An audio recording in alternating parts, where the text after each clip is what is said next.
Hello guys! Welcome to Nurse Maui's World here in Alberta, Canada. So guys, nakikita nyo ba ako? Ang kapal-kapal na ang aking coat.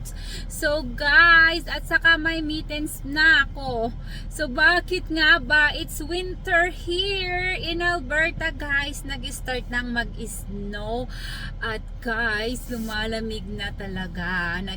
Froze na ang aking kamay kung matagal ako sa labas.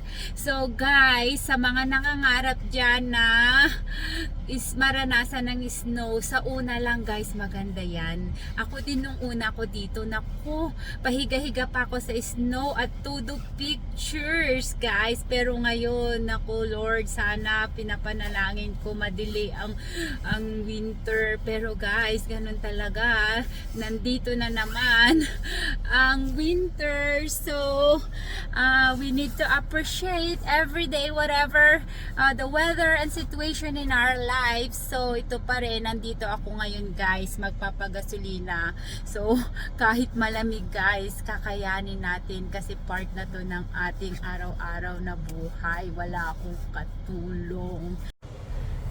Yan guys, konti pa lang naman ang snow pero malamig na talaga. Dito ako ngayon sa Costco. So yan guys, niwan ko muna. Maligmig na talaga. O sige na guys, thanks for being with me on this video. Thanks for supporting me guys. Mag-grocery muna ako. Love you all. Bye!